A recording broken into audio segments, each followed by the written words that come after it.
bago daw show si Gwyneth. RTM ang magpo-produce. Gwyneth is just a fad, Joey. Mawawala rin siya sa uso. And it's a good thing na makikita ng lahat ng tao ang buong buhay niya. Para makita nila ang totoong Gwyneth. Yun yung unang araw ko sa trabaho. Kinuha ako ni Borge. Huwag kang mag-alala. Pag-iigihan ko ang trabaho ko. Bianca? Mama? Alam ko, anak, galit ka sa akin. I'm sorry. Patawarin mo ako.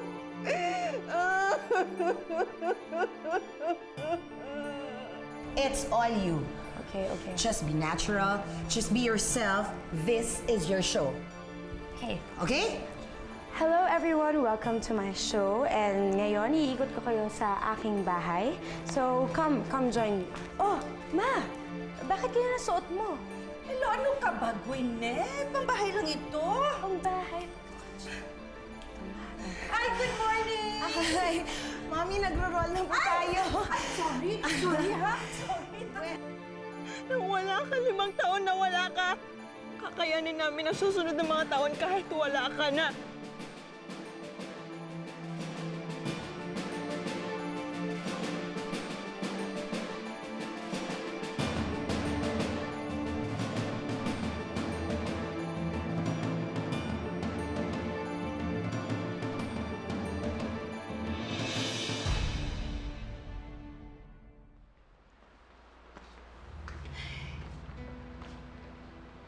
Helen, kumusta?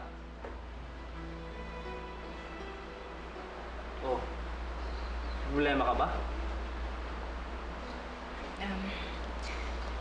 Nagkita na kasi kami ng kapatid ko eh. Oh, nagkita naman pala kayo eh. Hindi dapat masaya ka. Galit naman siya sa akin eh. Galit? Oo. Matagal na yun. Simula pa nung iniwan ko siya noon. Sinubukan ko magpaliwanag pero ayaw niya makinig eh. Alam mo, hindi ko na alam yung gagawin ko para lang mapatawad niya ako. Gusto kong bumawi eh. Forge, kailangan ko yung yung contact prints para sa concert. Helen, pakikuha nga yung file. File name, Concert 54. Yeah, thank you. Sabi? Nagawa nun dito? Kinuha kong assistant. Bakit? Gusto mo kay Bianca? Subukan mo lang. Subukan mo lang. Hindi. Ito yun yung aking buhay. Hindi ako nakaiyak eh.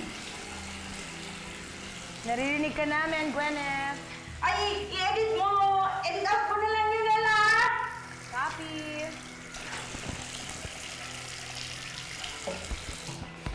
Memoryahin mo ito, ha? Kailangan may pasabog kasi pilot episode ito. Yung maibig ka, para pag-usapan para maraming manood. At ang script na yan, ang magiging pasabog natin. Naka-off ang lapel niya. Hindi na nada!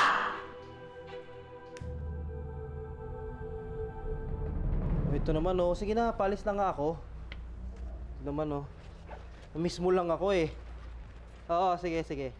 Hitay mo ako dyan ha. Okay. Sige, bye-bye.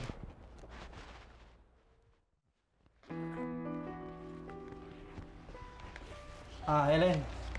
Wala na ako may dideliver pa kasi ako mga picture eh. Ano, okay ka na dito? Oo, kaya ko na to. Alam ko na naman kung ano yung mga gagawin eh. Sige. Sige.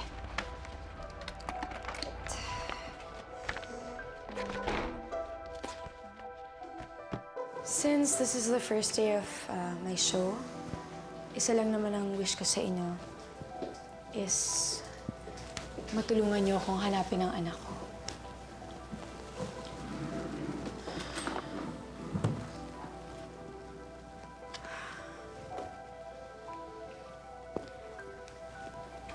Miss na miss ko na ang anak ko. Gusto Gusto ko na siyang mayakap. Gusto ko na siyang makasama.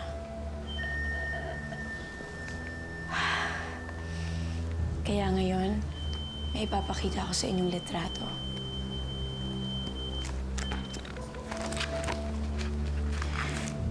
Litrato ito ng babaeng kumuha sa anak ko. Siya. Ang dati kong PA. Si Helen Estrella.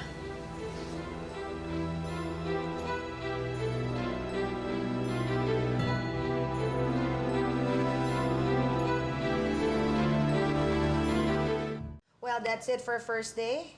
I want you to rest well, Gwyneth, ha? Babalik kami tomorrow morning. Okay.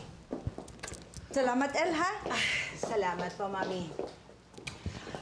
Uy, isara niyo na lang yung gate sa labas pag palabas na kayo, ha? Okay. Yung mga gamit mo na, Oo, iwan oo. dito na. Kaming bahala doon. Salamat. See you tomorrow! Okay. Ay, tingnan ko lang kung hindi bumulusok ang karir mo, ha? May drama na, may intriga pa. I'm just worried, Ma. What if bigla lumabas si Helen? Yun nga ang gusto ko, ang pumunta siya rito para makita natin yung bata. Paano kung sabihin niya sa lahat ang totoo? Na pinamigay ko siya. Kahit ano ang sabihin niya, ikaw pa rin ang ina nung bata. I think that's a problem, Ma. Am I ready to be one? Aba, dapat. Ihanda mo ang sarili mo. Kapag lumabas ang show na ito, araw lang ang bibilangin, makikita na kayo ng bata na yun. Tandaan mo, dahil hinahanap mo ang anak mo, kaya nagkaroon ka ulit ng karir. Kaya sa ayaw mo, sa gusto mo, kailangan magpakaina ka sa anak mo.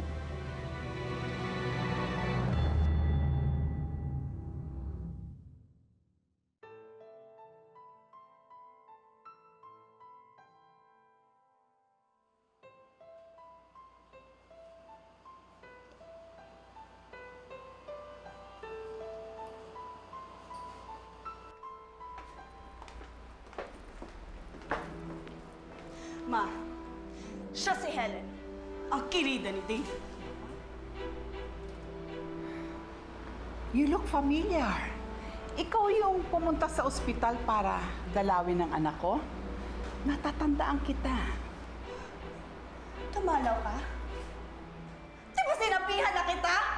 Naluyan mo ng asawa ko! Tapos malalaman ko, dito ka pala nagtatabaho, ha? Kapal talaga ng mukha mo? Hindi ba masama sa'yo ang nangyari sa asawa ko para sabihin ko sa'yo lalayuan mo siya? Bianca, calm down. Hindi, May! Hindi! Eto ang dahilan kung bakit kumato si Dave ngayon! Siya ang dahilan kung bakit muntik na kami magkahiwalay ni Dave! Nilalandi niya ang asawa ko!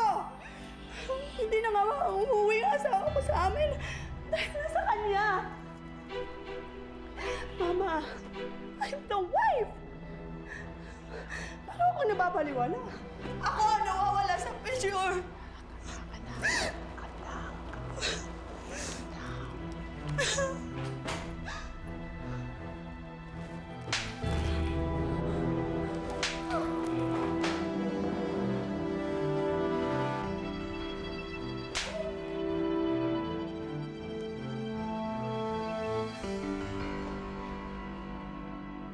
Matanda na ako para sa bla bla bla, naintindihan mo?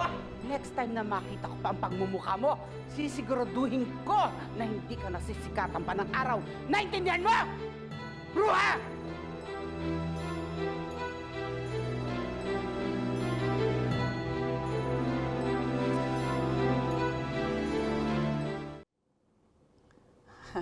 Nagulat ka ba dun sa ginawa ko kanina? Kasi kaya ako sumabog at sasabog akong paulit-ulit basta sa mga kirida. Alam mo na ba yung buhay namin ni Dave? Namatay ang tatay niya, Nag-asawa akong muli. Naiwan si Dave. Hindi siya sumama. Namuhay kami sa Australia. Akala ko everything is okay. Till I found out my husband was cheating on me. Hindi lang minsan, paulit-ulit.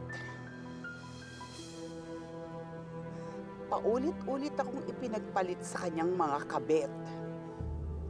Ginawa ko naman lahat.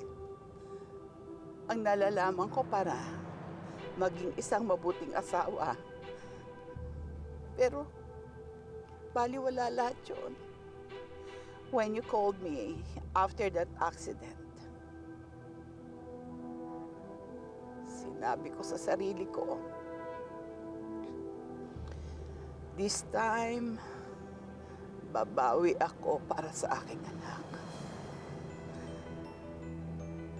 Hindi ko naiiwanan ang aking anak. Siya na ang magiging priority sa buhay ko. And I will try my best na hindi siya makapanakit ng sino mang babae. At siya ay maging isang mabuting asawa para sa'yo.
Mukhang mabigat ang pinagdadaanan natin, anak.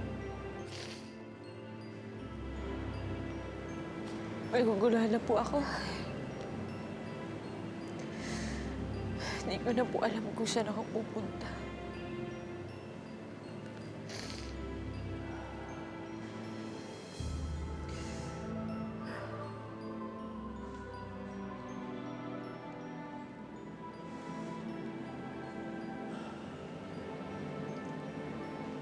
Mo, sa maraming pagkakataon, naguguluhan tayo sa ating buhay. Hindi natin alam kung saan tayo pupunta dahil clouded ang mga mata natin ng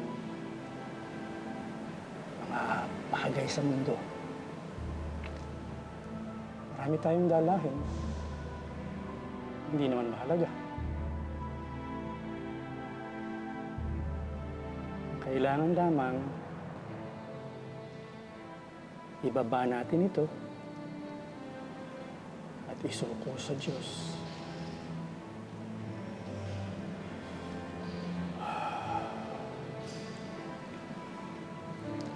pagkatapos nun, kailangan nating mag-reflect.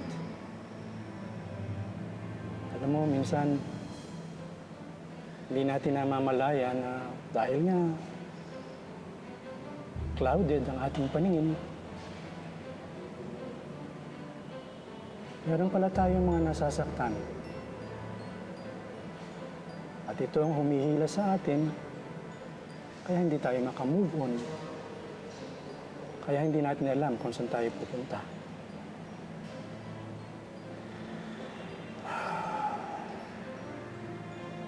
Pagkatapos ng reflection, babalik na tayo. Hihingi ng tawad. Doon. Saka lilinaw yung ating daan.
Helen?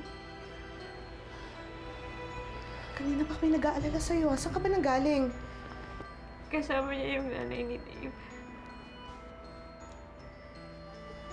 Tinanggal nila ako sa trabaho. Halika na. Hayaan mo na yun. Marami pa namang ibang trabaho dyan, anak eh, ha? Halika na. Pahinga ka na. Tulog na si Nino.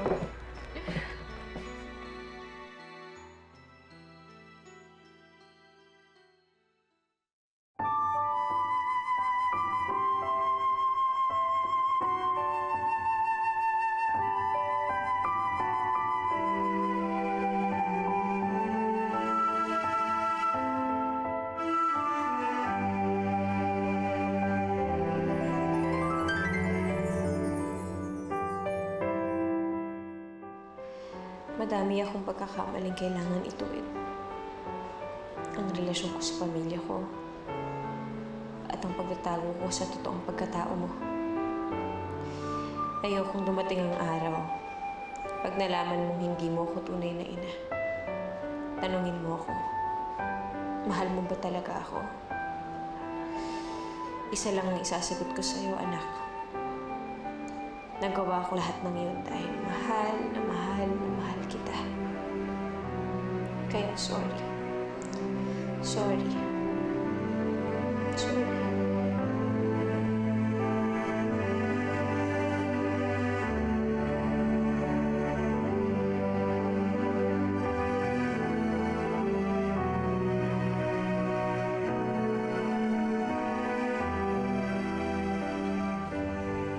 Good morning, Nay. Morning. Nay, ano po yan? Ito mga sulat ko sa Ninang Paula mo yan noon. Hanapin ko ulit si tatay ngayon eh. Sa luneto po ulit? Baka sakali, baka nandun na. Pwede po ba ulit ako sumama nun? Hoy, sabi mo sasama mo ako sa palengke. Ikaw talaga, ha? Ay, oo nga pala. Paano po kayo, Nay? Anak, okay lang ako. Samahan mo na lang ang Lola Ge mo, ha? Kaya ko na sarili ko. Sa bagay, hindi naman kaya ni Lola Gay magbuhat ng mga mabibigat na bagay. Kaya kailangan niya ako. Malakas po kasi ako na eh. Ba? Patingin nga ng muscle. Asan? Tigas Malaki ba? na yan eh. Okay. Okay, then let's start then. Oh, audio, okay na ba yan, ha? Okay na? Sige. Oh, Gwyneth. Okay, script, oh. Straight body. Okay, side yun ng konti. Okay. Mark? Rolling po. Alright. 5, 4, 3. Samahan ninyo akong lahat sa paghahanap sa aking anak. Malapit na po. Nasaan ka na, little star? Good. Okay, next spiel. Alam mo na? Sana'y mayroong ngiti, laging nasasabik na mayakap kang muli. Kahit malayo ka at ako'y nalimot na, hindi magbabago ang laman ng puso ko. Sana'y makita ka, sana ay nandito ka. Nais kong kasama ka, my little star, nasan ka na? Daylight, it came so fast, and the night it came to pass. Okay, good. Even stars Next spiel. fade Handa ka na? away, but Gusto my hindi parang shiny yung face. Ay, makeup. Yung ano, sa ilong. Pati lang pa. Yan. Ano, makeup out. Gwyneth, are you ready? Alright. Mark. Rolling po. Alright. 5, 4, 3. Maraming katanungan, malalaman ang mga kasagutan. Abangan ninyo ang revelasyon dito. Nasaan ka na, little star?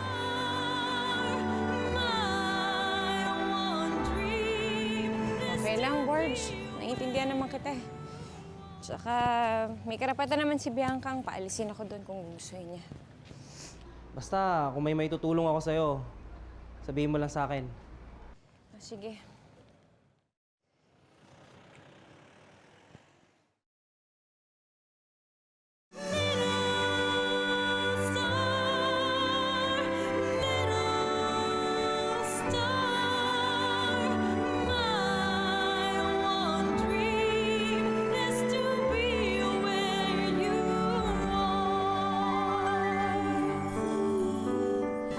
Inayawan ni Gwyneth ang bata, kaya nako siya ni Helen. Now, she's trying to revive her career with that cheap TV show. Management is so happy with the results. Unti-unti na pumapasok ang mga sponsors natin. Sino naman tong magaling na ama ng bata? Si Dave. What? Ito yung mga sulat ko sa inyo noon. Alamang si Robbie ang may kagagawan kung bakit hindi nakakarating sa atin ang sulat. Nakita ko na si Helen. Hindi mo na kailangan ng hotline pa sa TV. Pakita ka ng pruweba. Sige, ihanda mo pera. Ginagawa ng mga gamit ko dito.